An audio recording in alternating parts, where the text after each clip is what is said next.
So now let's do a little side-by-side demonstration. Low light bar versus high light bar. My riders really like this easy quick latch car seat belt style. Don't do that. Hello and welcome back to Think Build Test. Today I wanted to open up a discussion about dune prep. As you know, as the weather cools down, it's dune season. As you know, you can't go out in the summer or you'll burn to a crisp. I'd like to give some tips and pointers on things I like to set up for the dunes, and then let me know in the comments what you like to do and things that maybe I missed.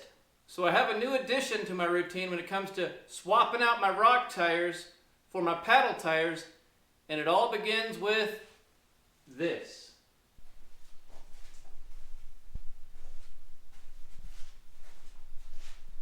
As you may have seen recently, I did a review video of a garage hoist from the company Flexi Mounts.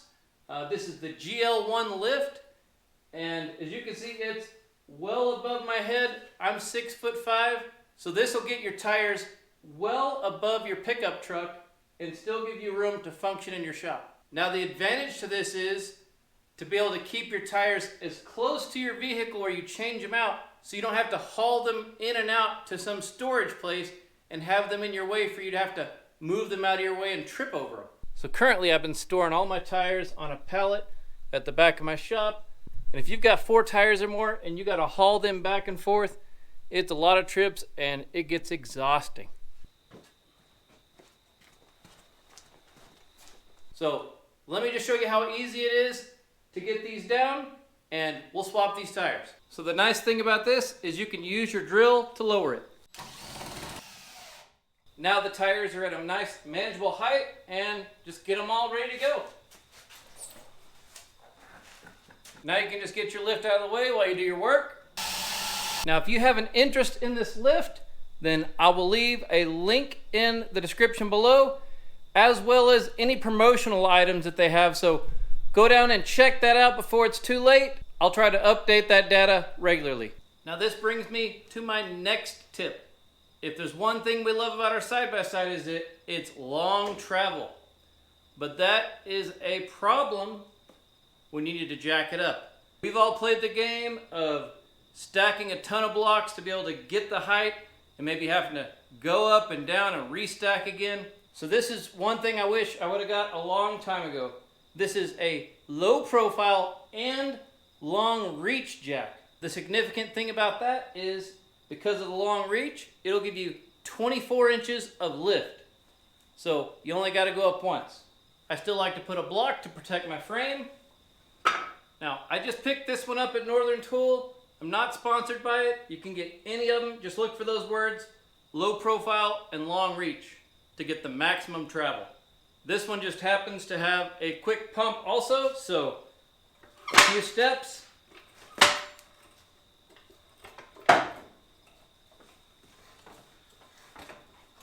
And it's lifted. So this razor has 18 inches of travel in the back, and look at just how high it got off.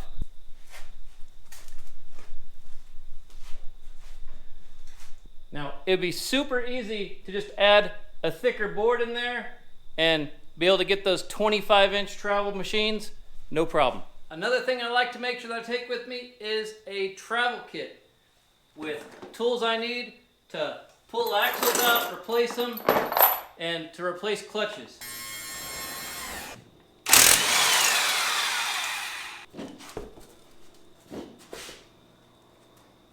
Oil the lugs. Now this next tip, it comes with a funny story. So I really don't expect this is gonna be a problem, but so we were out at Winoka one night and we saw this guy and he looked like he was having a blast.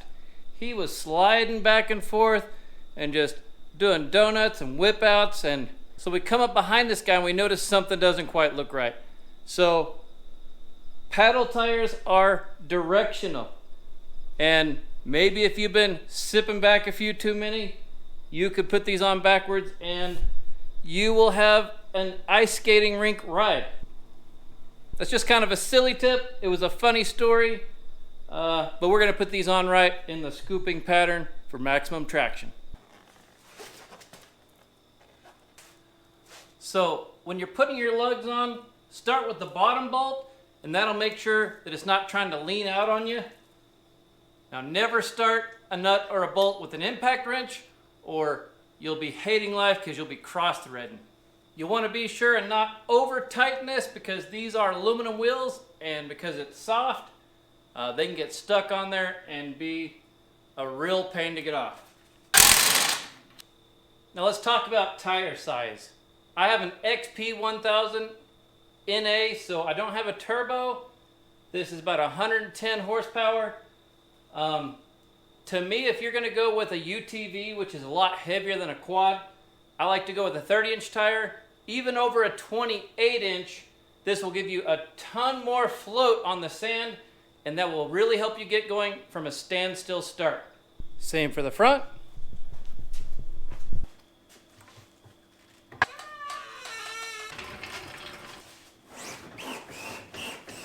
Now I recommend 10 PSI if you have the right tire for the right terrain, because the tire is going to be designed to work right with a rib, a paddle for the sand, or sticky rock tires. They're going to flex, they're going to grab, and they're going to give you a little more ground clearance. Also 10 PSI will help keep you seated on the bead well. One of the huge advantages of a paddle tire is it weighs about half as much as this tire. So when you're going on the whoops, the ride's way smoother, you can respond better, and it's not so hard on your joints and axles.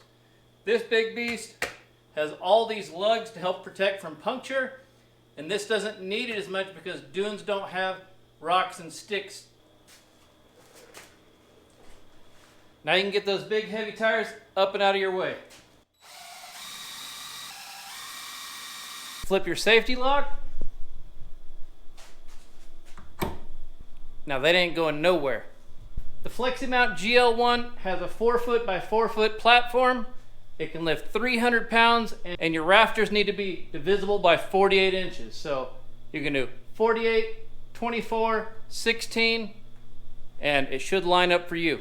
Stop lifting overweight things in the back of your pickup and killing your back, like this 15-gallon gas can.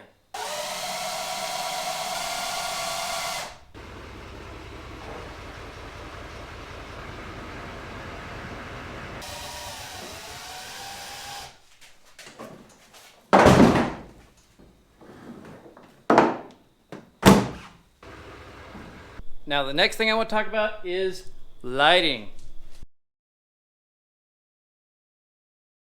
So one thing you'll notice is all my lights are down low. I don't have one up on top, and that's for 2 reasons. Now with my razor and my riding style, I've tried to keep the roof sleek and low, because at the place where we ride at Little Sahara in Winoka, Oklahoma, there are a lot of low tree branches. So if you have a big light bar, you're going to catch that with the tree branches, whereas with this one, if a tree hits here, it'll slide up and over the roof.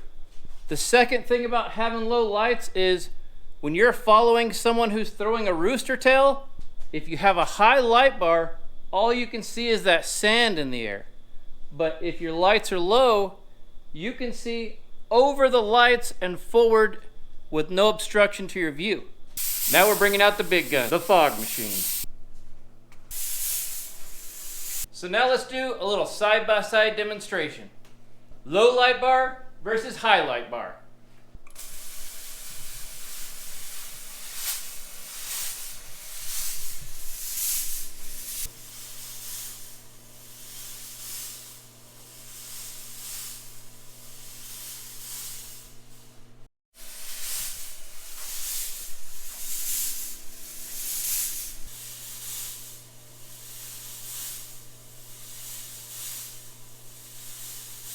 Now you can see for yourself which you think is better. Will you have all the visibility you need so things don't sneak up on you? In case any of you are worrying, this is food grade glycerin, so no puggles were harmed in the making of this video. Well, you got them weird ears. Get those weird ears down. Get those weird ears. Oh. Now let's talk about your switches and options. if you're gonna do switches, make sure you back every switch with a relay. A switch is not designed to take high amperage loads of running lights all night. It'll burn up your lights, it can cause a fire. Always back up a switch with a relay. Now, that being said, you need to have good etiquette in the parking lots, so you want to be able to shut down your high beams. You don't want all those bright lights when you're in the parking lot pointing at people in their tents and their campers. That's just bad etiquette. Going over my options, I have my 2 highlight bars. These are going to point up at the hills and the dunes. And then I have my rock lights, which are going to be these side ones. They're going to point out to the side and down, that when I'm coming down a hill or coming around the corner, I'll have as much light as I need on the trail to make fast and instant decisions. Now for my in-cab lights, I have just a little battery operated dome light that just velcros to your roll cage. It's nice and simple. I don't have to worry about if the vehicle's on to run this. If my kids need it for the seat belts, then it's ready to go. Now secondarily, I have a switch here that will toggle my chase light. Now I started out with whips like most people, but when they hit those tree branches at 50 mile an hour, they just blow to pieces. And yes, even the toughest manufacturers eventually will break. So I like to have my light hidden and down below. People can see me, they know who I am, they get used to my light pattern. Now one thing that's really nice about having all the unique options for lights is when you get separated from your group, people can identify you by your lights at night. That way you can help get your group back together.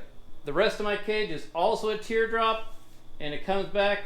So while we're talking about that, let's talk about the safety of the cage. If you're gonna go dooning, I highly recommend a safety cage. It's gonna give you great hefty mounting points for your harnesses. This one's a little dated. This is a teardrop. I know a lot of them are more square, but like I said, I still like that better for the branches rolling off and not getting caught. You wanna look for a cage with as many cross beams as you can. Even these little handles are gussets. So this is another one of my favorite safety features is the intrusion bars.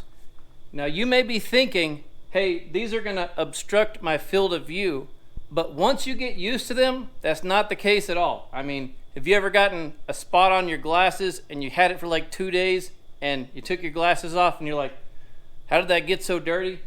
Same thing. When you're looking through this, your mind just erases these bars. I don't ever feel like I got my field of view blocked by these. So moving from the roll cage safety, you gotta have harnesses.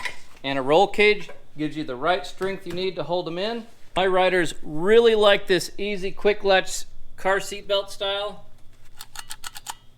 Children and people with small hands really don't like those lap over buckles, and these are super easy to get in and out.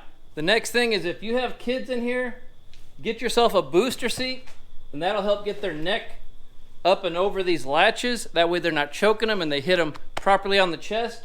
And if you've ever had a kid in these things and they're getting bored and they don't like it, get them up higher where they can see out and they'll be much happier anyway. Another thing is a good team rider, when you're riding in the train, will have a lot of good mirrors so that they can keep an eye on their buddies in the back.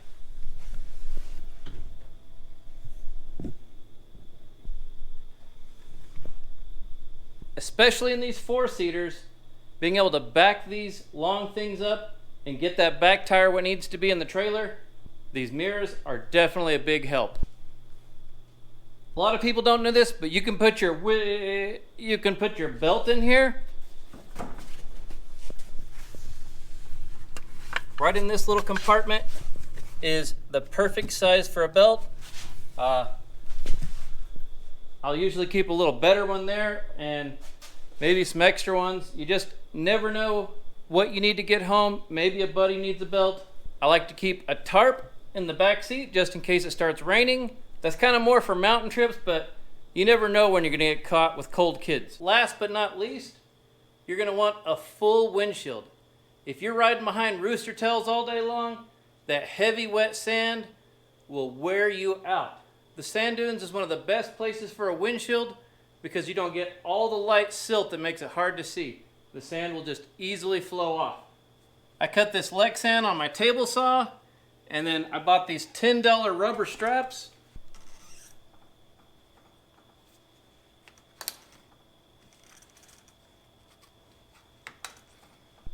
These make it ultra easy to get on. They can go on any size tube, and it's $10 a strap.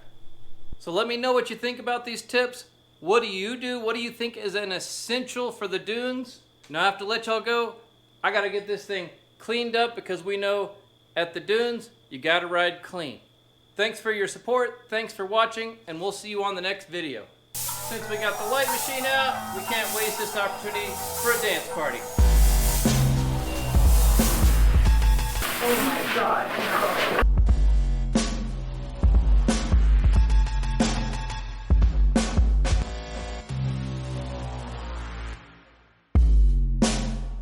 Don't do that.